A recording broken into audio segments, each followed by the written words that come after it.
Tonight, Gatineau police investigate a suspected murder-suicide, and now the Quebec premier's raising concerns about intimate partner violence.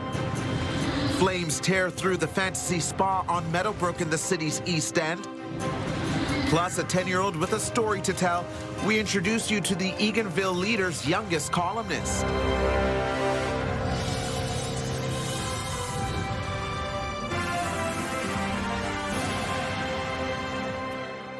Good evening. News of Gatineau's apartment building fire that's now being investigated as a murder-suicide is gaining strong reaction tonight. The Premier of Quebec writing that this is a reminder that domestic violence kills.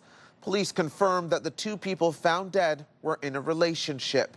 Gatineau police also say the initial call was for a wellness check overnight and that fire alarms started going off in the building located on Laurier Street in the Hull sector just before 2 a.m.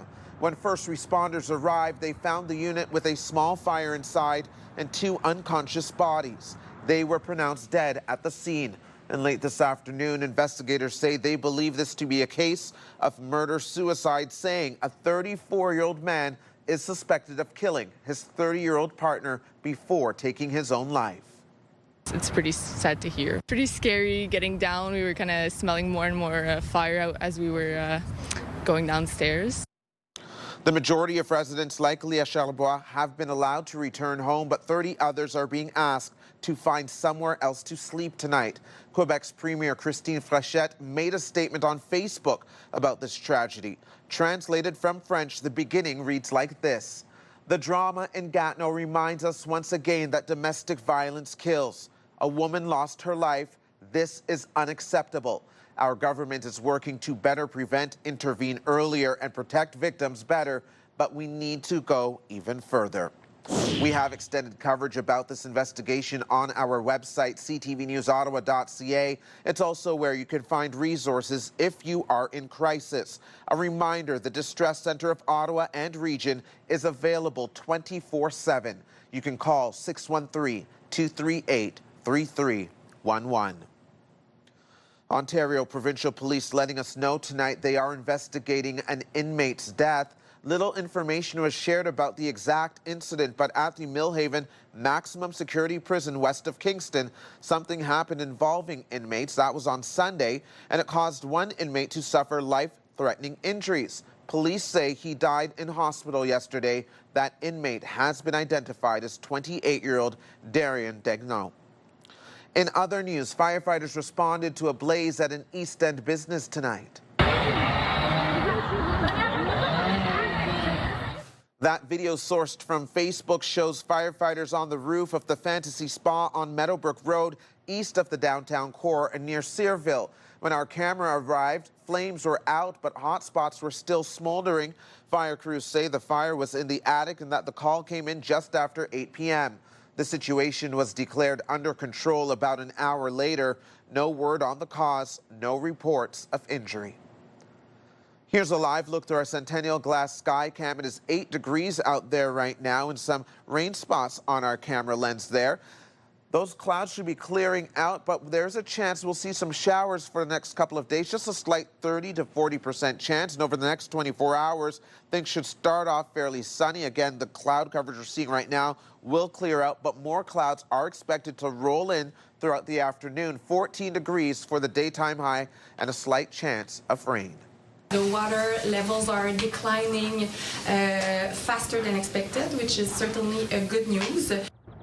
And it appears the worst of the flood season may be behind us. Gatineau is shifting its flood response to recovery operations. Water levels are expected to continue declining with no major rainfall expected in the coming days. Gatineau is closing its sandbagging sites, but is urging residents to keep their sandbag barriers in place. City staff are outlining some possibilities on how transit riders could be compensated after months of poor bus reliability and single-car service. But the options come with a cost, and the transit system is already facing massive budget pressures. Here's CTV's Leah Larocque. Like many transit users, Hannah Collins says the number 14 is a gamble. Sometimes it takes an hour because I'm just waiting 25, 30, 40 minutes just for the bus.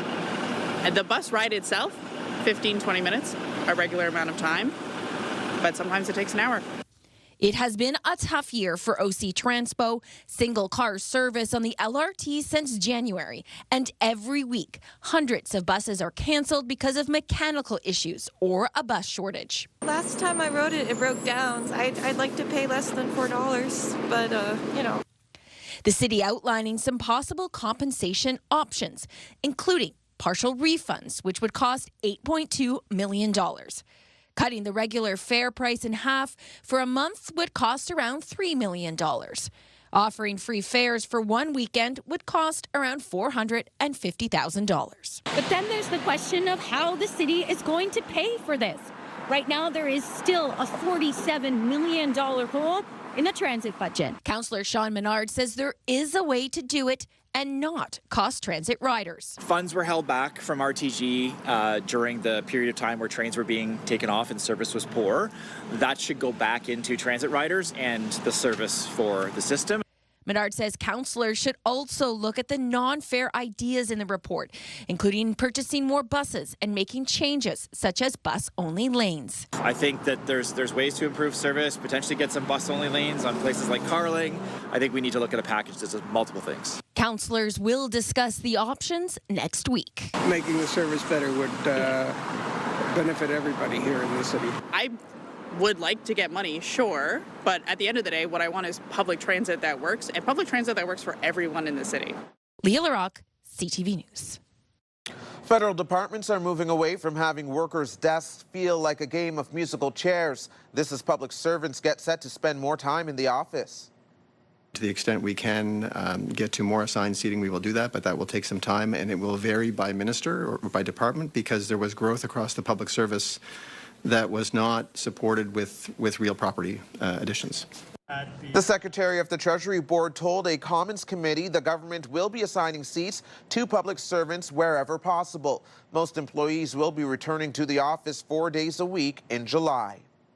Ottawa's largest school board is releasing its plan to balance enrollment at 6 elementary schools in the city's West End. The review looks at Broadview Public School, Elmdale Public School, Hilson Avenue, Woodruff Avenue, along with 2 alternative schools, Churchill and Fisher Park Summit.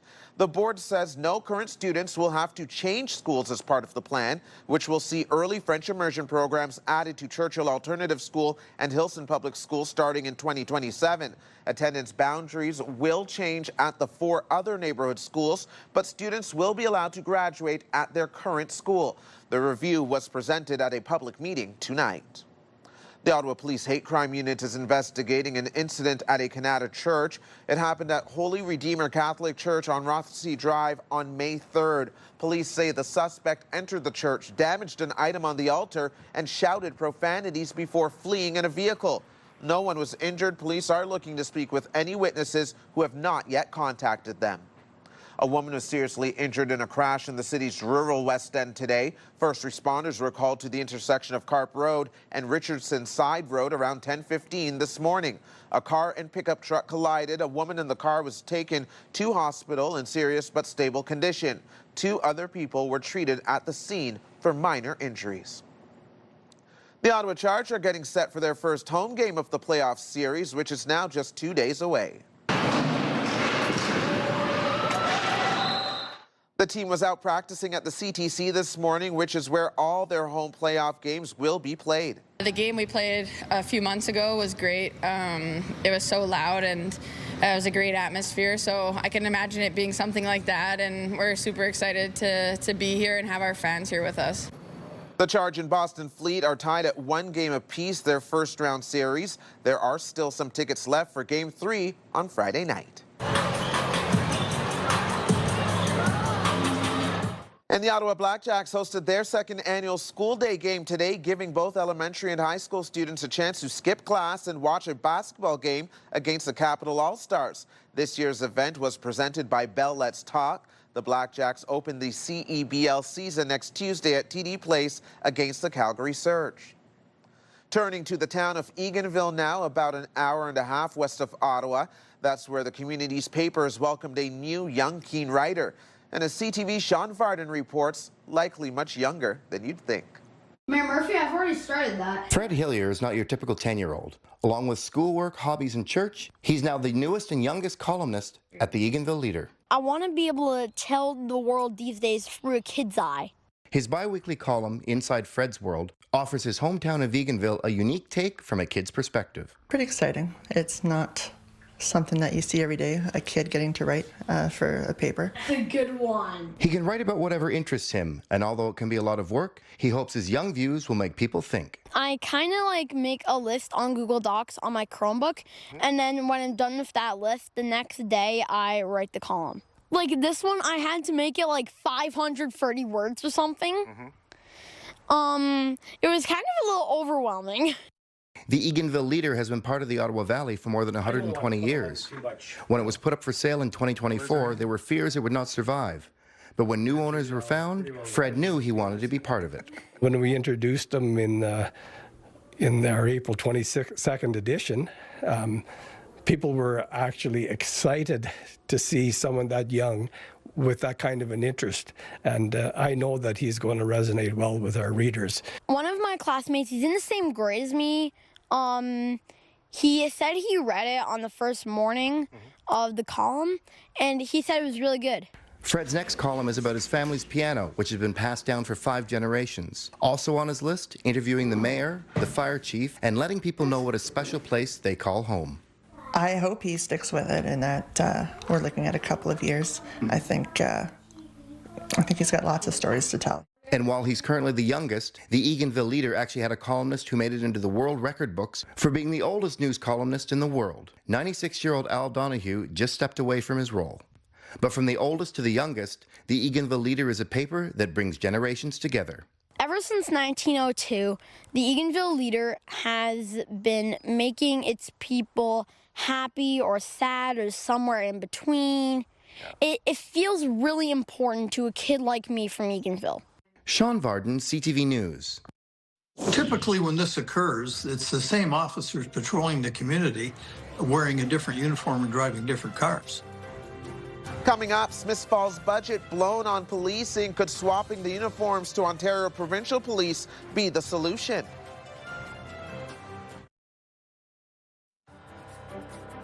Ottawa is officially a bird-friendly city. Nature Canada has awarded the intermediate-level bird-friendly city certification to the nation's capital. The certification means the city is meeting or exceeding standards to reducing threats to birds. The city of Gatineau is hosting an event tomorrow to celebrate its high-level certification as a bird-friendly city as well. And it's time now for a closer look at the forecast. Taking a look at our satellite radar picture, you can see on our satellite radar picture that there's some cloud coverage. It's rolling out, and it did bring some scattered showers tonight. We do expect some cloud coverage to roll back into the region tomorrow afternoon, but it should start off as fairly sunny. Tonight, we are seeing a low of 3 degrees here in the capital, single digits across the board, and there are some municipalities, like in the valley by Pembroke they're actually going to dip below the freezing mark for an overnight low of -1. It's -3 in Brockville and Kingston as well. 6 degrees overnight in Montreal, 3 degrees in Kemptville and Maniwaki. Taking a look right now at tomorrow's daytime highs, we will jump back up to the teens, low-level teens, but teens nonetheless. 14 degrees here in Ottawa, as well as Kitigan, Zibi, Cornwall, Brockville, 13 in Pembroke and Bancroft, 12 degrees in Trenton, and Kingston, and very similar conditions across the board. If we do see that slight chance of rain, it will be taking place in the afternoon.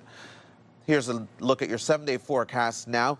Very similar conditions for the next 2 days, but then on Saturday, a daytime high of 16 degrees, lots of sunshine. We're expecting blue skies. Hopefully it stays that way. Mother's Day on Sunday, 14 degrees with a chance of showers. Single-digit overnight lows for the next few days. But again, we will be sitting in the low level to mid-teens for a solid stretch.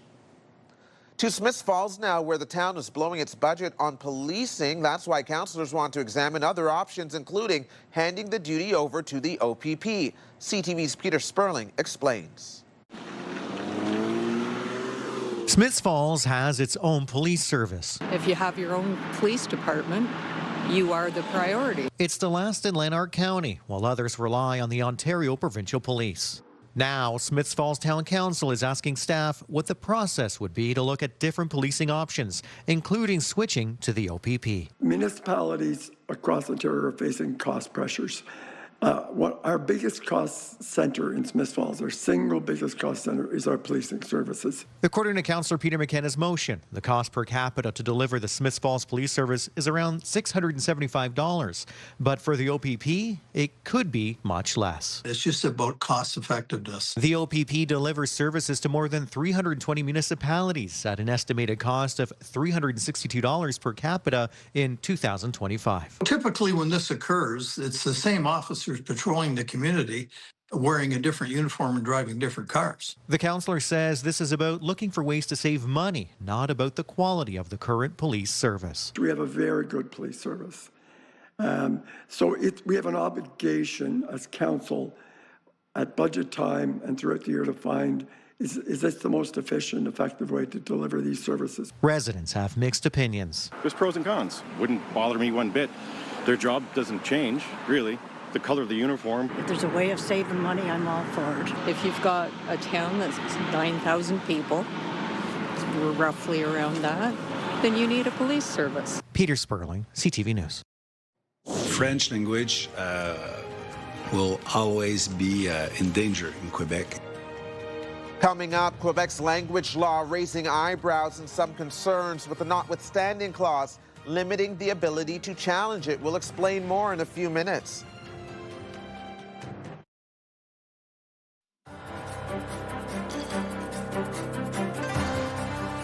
Quebec's language law has been highly debated and is considered controversial for how punishing it feels to many non-French speakers. And now the Premier of Quebec is wasting no time renewing the notwithstanding clause, which some call an interesting political move considering the current clause doesn't expire until next year. Here's the story.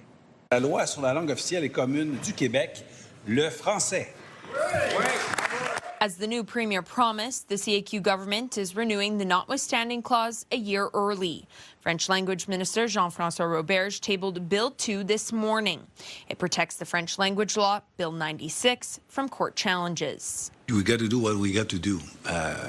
French language will always be in danger in Quebec. The political approach has forced the Quebec Liberal Party to take a stance on the issue. Roberge says he wants Quebecers to be aware of this, going as far as calling the party toxic. A definition of toxic is something that can hurt something. Toxic. Water can hurt you if you drink it. I think the liberal politics are toxic to our French language bills. When Bill 2 was voted on, Liberal leader Charles Millard says the Liberals will not support it. He says Bill 96 needs modification. Millard said previously he would get rid of the 6-month period for new immigrants to learn French and lessen the burden on small and medium businesses. But today, he wouldn't reveal any other changes he would make to the bill. I will be announcing very soon both my plan and my team that will be supporting the preservation and promotion of French. He confirms it does not include scrapping the clause that overrides fundamental rights and freedoms. The potential use of the clause is a tool that we need to keep to ourselves. So I will use it if necessary, but not necessarily. Quebec Solidaire is expected to table a bill tomorrow to regulate the use of the notwithstanding clause. If passed, 2/3 of the National Assembly would need to vote in favor of using it, in addition to the support of 2 parties. Having the CAQ government using bill after bills, the notwithstanding clause, to withdraw those fundamental guarantees is concerning. Roberge says he doesn't understand why they want to attack the capacity Quebec has to govern itself, especially when it comes to protecting the French language. Olivia O'Malley, CTV News, Quebec City. The Ottawa Airport is hoping to become a North American hub of choice for travelers as it sees an increase in passengers. The Airport Authority held its annual meeting today at the Cohere Centre, formerly the EY Centre. Last year, 4.9 million passengers traveled through the Ottawa Airport, up 6% from 2024. Airport officials hope to capitalize on the fact Ottawa is within a 2-hour flight of approximately 150 million people. If we can become a hub and bring passengers from outside Ottawa to fill the planes that are flying out of here, that helps make the business rationale for the airlines to add more and more direct flights. So that's why we're really focused, not only on serving the passengers who originate here, but making sure that we can become more and more of a connection point for other passengers. Next week, the Ottawa Airport is adding non-stop service to London Gatwick after adding an Ottawa to Heathrow flight last year. Primary risk factor on all of this is the repetitive, non-concussive, cumulative impacts that somebody gets over the course of their career. Coming up, you and your family's health, we put head injuries under the microscope. It was a cooler April for Ottawa's real estate market. The Ottawa Real Estate Board says 1,336 homes were sold in Ottawa last month, down 2% from last year. The average sale price of a home was up slightly to $712,000. The board says despite the lower sales, more listings were added to the market. Well, no parent wants to see their kids injured, especially when it could have been prevented. A new survey is highlighting the growing concern when it comes to head injuries in youth sports. CTV's Pauline Chan has more. Kaya Gibson has been playing soccer since she was 4, and while she's a skilled player, she's had several concussions, the worst when she was in grade 5. I was out of school for like a month and then out of soccer for I think over 5 months. It was a long time. So I had difficulty just like integrating back into school. And obviously I was off of screens for a long time. And I think it was mostly hard just from a social aspect. What's really important for the public to understand is it's not just concussions. The primary risk factor on all of this is the repetitive, non-concussive, cumulative impacts that somebody gets over the course of their career. Former CFL player Tim Fleischer says if he knew as a youth what he knows now, he would have conducted his career differently and reduced the number of total brain impacts he had when he was a kid. 92% of Canadians support stronger rules to prevent brain injuries is an overwhelming statistic. He's calling on Canada's top sports organizations to bring in strict standards to protect children's brains. Things like no heading the ball in soccer under age 13. Coach Tom Milligan says Oakville Futsal has banned heading for all its players under 18 for the past decade. So yeah, you'll have the regular soccer or futsal type injuries, ankle, an ankle roll or a knee, might get their knees bumped. But outside that, there's been no head injuries that have occurred here. Canada is behind countries like the UK in banning youth heading, and Oxford neuroscientist Holly Bridge says for young players, heading the ball is not a big part of the game. The skill involved in actually getting your head to hit a football, those sort of anticipation skills that the brain needs to learn, actually they're quite difficult. She says taking it out of the game also reduces the risk of head-to-head collisions that are also a big cause of brain trauma for players. Pauline Chan, CTV News. The Ottawa Art Gallery and the Royal are marking 10 years of healing through art. Today we celebrate not just 10 years of partnership, but 10 years of potential and promise. And it's an honor and such a pleasure to leave the hospital today and come to such a beautiful, splendid place. The new exhibition, Frame of Mind, was unveiled today at the Ottawa Art Gallery. Through the Creative Space Partnership, educators and participants engage with art making as a tool for wellness, expression, and connection during weekly in-person and online classes. The exhibition runs until June 14th. When we return, young local badminton stars achieve a first for their school. More on that right after this.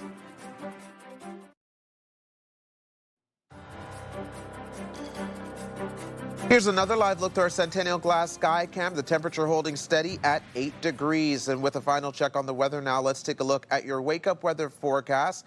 Taking a look now, 6 degrees is what you'll wake up to. Mostly cloudy skies. We are expecting the daytime high to be about 13 or 14 degrees. And then we'll see a solid stretch of high teens throughout the rest of the week. Looking forward to sunshine on Saturday.